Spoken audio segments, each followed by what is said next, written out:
we want to seal all the loopholes for these people coming to claim fraudulent claims of VAT from the government. Tunakubaliana jameni? Tutasaidiana hapo? There is no tax on bread.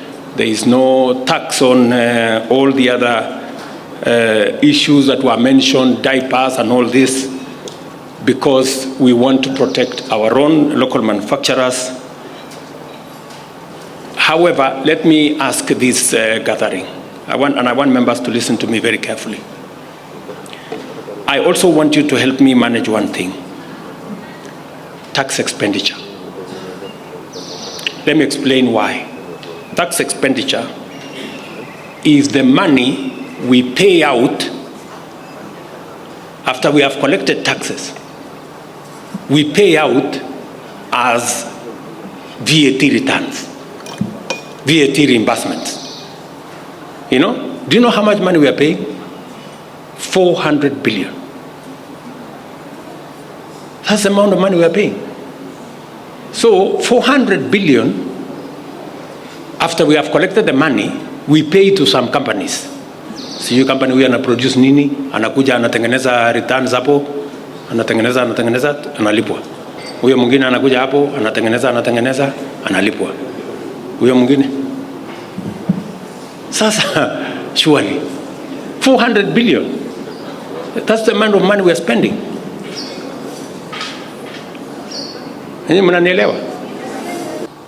We had a challenge with the exchange rate. And the challenge is with our exchange rate is contributed to a great extent by importing things we should be producing locally. You know, there cannot be any bigger shape of madness. Importing things that you can produce locally. By importing those things, we are exporting our jobs, we are exporting our foreign exchange, so if you read between the lines what Kimani was saying, he was insisting on protecting local manufacturing. Local manufacturing. Because that way, we convert our own labor into products. We convert our own electricity into products. We convert our own talents into products. And we stop hemorrhaging our foreign exchange. The reason why you see stability in the foreign exchange space, it was 167, it's come down. Last week it is at 128. It is because we have reduced on importing things that are not necessary, and instead substituting those ones with things we are producing locally. Let me give you two examples of some of the difficult but right decisions you made last year. We made a decision on housing levy. Friends, let me tell you this. When you go home, go write down somewhere. You will put it in your memoirs that you were among the people who made the decision to have a housing levy. Because that housing levy, 10, 15 years from today, the kind of transformation that will be in Kenya, the eradication of slums, the transformation of our housing, the transformation of our country, people will ask, who are the people who made this decision?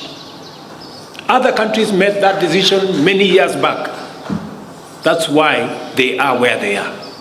We kept on talking in Kenya. Oh, you see, we started with Malaysia. Singapore was like us. In fact, Singapore was a slum like Kibera, if you look at the pictures. Today, Singapore is in the first world. Because they made the right decisions. You have already begun to see. I want to challenge you. Go to Mukuru. Si Mukuru ni Islam hapa Nairobi. Go to Mukuru and see what the housing levy is doing. In Mukuru alone, a small place, we are doing 14,000 units. We will possibly decongest maybe 20, 30 acres of a slum into that small place. We are building 86 blocks of 11-story buildings, housing in one place. And we are going to do that across Kenya. You've seen what is happening. We are now roughly at 100,000 units that we are building around the country. And this is just year one. 20 years from today, you will be very proud people that you are the parliament that made the housing levy possible.